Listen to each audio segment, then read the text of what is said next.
नमस्कार दोस्तों, आप क्राइम तक देख रहे हैं। बात करते हैं जगदीप धनखड़, जो कि भारत के उपराष्ट्रपति हैं। उन्होंने एक बयान दिया। उन्होंने साफ साफ कहा कि जसवंत वर्मा, जो कि जस्टिस हैं, दिल्ली हाई कोर्ट के जस्टिस थे, अब उनका ट्रांसफर हुए इलाहाबाद हाई कोर्ट में, उनके खिलाफ उस मामले में अभी तक एफआईआर दर्ज क्यों नहीं? और ये बहुत बड़ा सवाल है, क्योंकि कैश भी मिला, पुलिस भी पहुंची, फायर ब्रिगेड भी पहुंची, लेकिन एफआईआर नहीं हुई। आखिर इसके पीछे वजह क्या है? जांच भी शुरू हो गई है, 3 सदस्यीय पैनल जो है वो इन्वेस्टिगेशन कर रहा है। हालांकि कानून तो प्रवेश यही कहता है कि इस तरह के मामलों में यूजुअली एफआईआर जो है वो नहीं होती, क्योंकि जजेस का मामला है, और इसीलिए एक प्रॉपर एक तरीका बनाया गया है। वो तरीका है कि भाई जो 3 सदस्य जज है वो जांच करेंगे, वो रिपोर्ट देंगे, एफआईआर कर देंगे। हाँ बिल्कुल, उसके बाद भी ऐसा नहीं है कि तुरंत एफआईआर हो जाएगी। उसमें उन्हें अपने पद से हटना पड़ेगा, यानी उन्हें रिज़ाइन करना पड़ेगा। और अगर वो रिज़ाइन नहीं देते हैं और उनके खिलाफ ऐसा कोई रिपोर्ट आता है तो फिर आपको पता है इम्पीचमेंट लाना पड़ेगा। इम्पीचमेंट में फिर एक 1/3 ऑफ वोट होना चाहिए उनके खिलाफ, तब जाके होगा।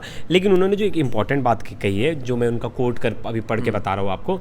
धनखड़ ने कहा, अगर ये घटना किसी आम आदमी के साथ होती तो जो इन्वेस्टिगेशन, जो एफआईआर है, वो रॉकेट की स्पीड की तरह हो जाती। लेकिन ये मामला ऐसा लगता है, दिखाता है कि हम नहीं तो कानून के हिसाब से तो कार्रवाई करेंगे। अब उपराष्ट्रपति साहब अगर इस तरह की बात बोल रहे हैं, क्या ये इसलिए बोल रहे हैं कि अब सुप्रीम कोर्ट ने हाल ही में एक टिप्पणी की थी जिसमें ये कहा था कि राष्ट्रपति को लेकर एक टिप्पणी कर दी थी? क्या इस परिप्रेक्ष्य में वो हाँ, नहीं, उन्होंने 2 चीज़ें कही थी। अभी देखिए, हाल ही में एक ऑर्डर दिया था जिसमें राज्यपालों की नियुक्ति को लेके प्रेसिडेंट को उस पर वो कहा गया था कि प्रेसिडेंट इस पर विचार करे और जल्दी वो करे, रिजॉल्व करे इस इशू को, जिसको लेकर ये जो वाइस प्रेसिडेंट है हमारे जगदीप जी, इन्होंने कहा कि कोर्ट कांट ऑर्डर प्रेसिडेंट, वो प्रेसिडेंट को कोर्ट ऑर्डर नहीं दे सकता। ये तो न्यायपालिका एकदम गलत करिए सर, मतलब सबसे ऊपर जो है वो प्रेसिडेंट है, तो आप प्रेसिडेंट को कैसे ऑर्डर दे सकते हो? प्रेसिडेंट को तो आप ऑर्डर दे ही नहीं सकते, जिसको लेकर तीखी बहस। मतलब क्या है कि क्या जो सुप्रीम कोर्ट ने ऑर्डर दिया वो गैर कानूनी है? अब ये देखिए, लीगल एक्सपर्ट्स कहीं ना कहीं वो लीगल एक्सपर्ट्स बताएंगे।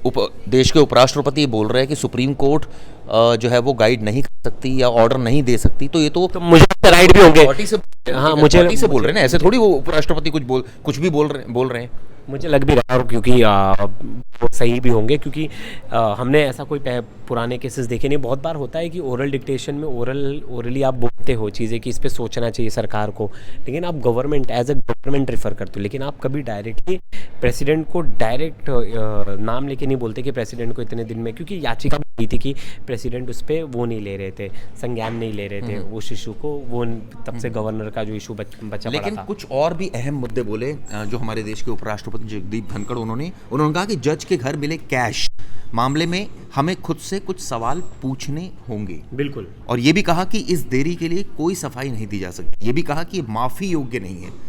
क्या इससे कुछ बुनियादी सवाल नहीं उठते? ये तमाम बातें बोली, बड़ी सीरियस टिप्पणी। मतलब वो पहले दिन से ही, जब ये मामला जब संसद में उठा था जस्टिस वाला, तब से उन्होंने कहा था कि इस मामले में हम चर्चा भी करेंगे और इस मामले को हम संसद में रखेंगे और इस पर हम बात भी करेंगे, क्योंकि याद होगा आपको जब कांग्रेस के एक सांसद ने इस मामले को संसद में उठाया। लेकिन चिराग जी, इतने दिन हो गए, इसमें कुछ डेवलपमेंट तो दिख नहीं रहा।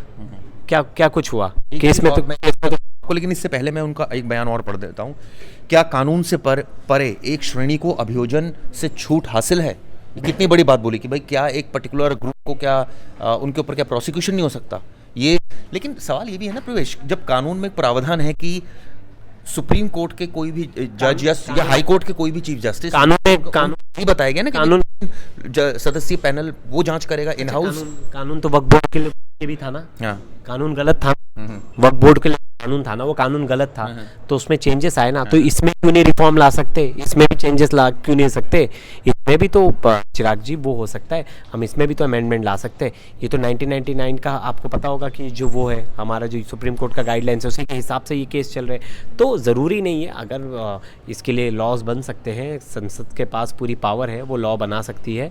और हाँ, लेकिन देखिए, जो बहुत सारी लॉ बनाना अलग चीज़ होती है, अभी लॉ विद्यमान है नहीं, ये अलग चीज़ होती है। फॉर एग्जाम्पल, अगर वो ये वाली बात कह रहे हैं कि भाई कि एफआईआर नहीं हुई, ये तो उनको भी पता है, कानून कहता है कि भाई हाउस पहले उनका सीधा कहना था कि भाई अभी तक आपने उनका रेजिग्नेशन क्यों नहीं लिया, उनके ऊपर इतना आरोप का। उनका ये कहना था कि आप गाइड कर रहे हो, आप कह रहे हो राष्ट्रपति को आप आदेश दे रहे हो, बल्कि उन्होंने एक वर्ड और यूज किया, सुपर संसद।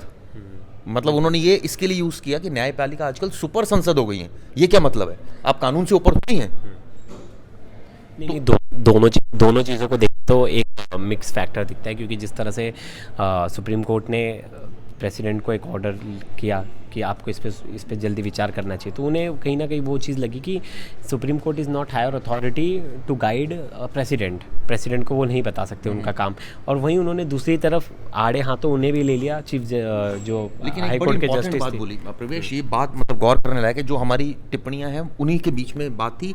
उपराष्ट्रपति ने मामले की आंतरिक जांच के लिए गठित 3 सदस्यीय जो न्यायाधीशों की समिति की कानूनी वैधता पर भी सवाल उठा दिया। मतलब उन्होंने कहा कि भाई ये लीगली हो ही नहीं सकता। क्यों? आगे सुनते हो, कहते हैं जी जांच का काम कार्यपालिका का अधिकार क्षेत्र है, न्यायपालिका का नहीं है। हाँ, बिल्कुल सही बात है।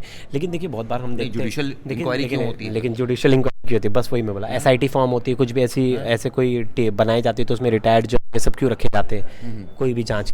तो ये मुझे लगता है टेक्निकली आगे क्या कह रहे हैं, आगे कह रहे हैं वो इस बात को लेकर कि समिति का गठन संविधान के प्रावधान के तहत नहीं किया गया है। आगे क्या कह रहे हैं मैं उसको पढ़ना चाहूंगा। और समिति क्या कर सकती है? समिति अधिक से अधिक सिफारिश कर सकती है। सिफारिश किससे करेगी, किस लिए करेगी? न्यायाधीशों के लिए हमारे पास जिस तरह की व्यवस्था है उसके तहत अंततः एकमात्र कार्रवाई संसद द्वारा की जा सकती है, जिसको कहते हैं न्यायाधीश को हटाना। बस वही ये इम्पीचमेंट है और कोई इन्वेस्टिगेशन का कोई प्रोसेस नहीं। कल को मैंने कंप्लेंट की हटाने के बाद तो एफआईआर दर्ज कर सकते हैं ना। मैं बोल रहा हूँ, मैंने कल को मेरे पास इंफॉर्मेशन है कि इस जस्टिस के घर में इतने सारे पैसे, मैंने उसकी कंप्लेंट कर दी, एफआईआर थोड़ी ना हो जाएगी। या कोई चला जाएगा उनके पास इन्वेस्टिगेशन करने, उनके यहाँ उनकी कमेटी बैठेगी जांच के लिए, उन्हीं की कमेटी की रिपोर्ट लगेगी। वक्फ बोर्ड जैसा ये same to same, Chirag ji, same to same वक्फ बोर्ड जैसा। ये भी कहा मतलब कि हमें खुद से कुछ सवाल पूछने होंगे, क्या देरी के लिए कोई सफाई दी जा सकती है? अरे मैं मतलब एक व्यूअर्स के सामने मतलब एक चीज़ तो बड़ी कॉमन है कि वक्फ बोर्ड जैसे था कि अगर उन्होंने बोल दिया कि हमारी ज़मीन, तो उनके कोर्ट में जाके केस लड़ना पड़ेगा, ट्राइब्यूनल कोर्ट में।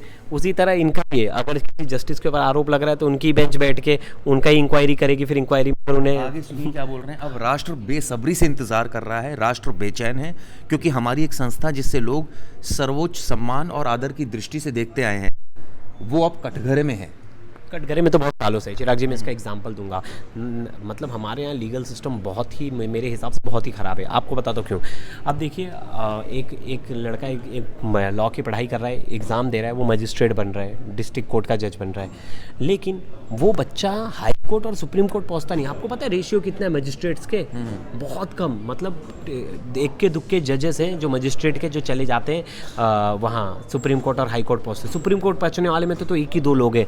मतलब सोचो क्यों नहीं पहुँच पाते? क्योंकि कॉलेजियन सिस्टम में क्या, आपने 10 साल की वकालत की है, चलो आपका नाम मैंने रेफरेंस दे दिया, आप बन गए। मतलब कोई क्राइटेरिया नहीं। यूपीएससी में एग्जाम है, हर जगह एग्जाम है, बस यहाँ कोई एग्जाम नहीं है, यहाँ कॉलेजियन सिस्टम है। तो आपने नीचे डिस्ट्रिक्ट जज जो है उनके लिए क्यों नहीं, उनके लिए एग्जाम रख दिया है। वो बेचारे आगे बढ़ नहीं पाते, वो आगे पहुँच भी नहीं पाते, जो एग्जाम देकर आए, सब कुछ करके आए। सवाल ये उठता है कि मतलब जो मतलब मैंने लॉ की डिग्री कर ली है, मैं अच्छा वकील हूँ, ये क्राइटेरिया कैसे सेट होगा? ये अच्छा वकील है, अच्छा जज बन सकता है, इसके लिए कॉलेजियन सिस्टम, सिफारिश।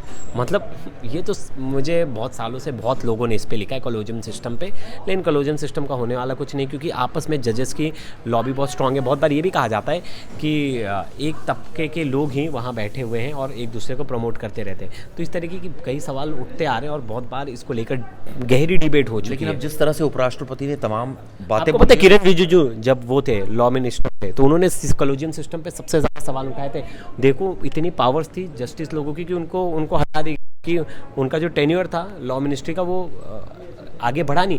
लेकिन वही दूसरी तरफ जो दूसरे लॉ मिनिस्टर बने, अर्जुन राम मेघवाल, वो चुपचाप है, उनकी कोई टसल नहीं है जस्टिस लोगों के साथ, तो उनका कार्यकाल बढ़ गया, दोबारा वापस लॉ मिनिस्टर। चलिए खैर ये तो पॉलिटिकल बात होगी, लेकिन सबसे बड़ी बात ये होती है कि जिस तरह से अब उपराष्ट्रपति का बयान आया है उसने कई सवाल खड़े किए, खासकर इस परिप्रेक्ष्य में कि जस्टिस वर्मा के खिलाफ अभी तक एफआईआर क्यों नहीं दर्ज हुई, जांच क्यों नहीं आगे बढ़ रही।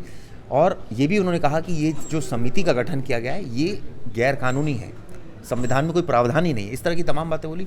आप लोगों का इस पर क्या व्यू पॉइंट है, जरूर बताइएगा। शुक्रिया, धन्यवाद।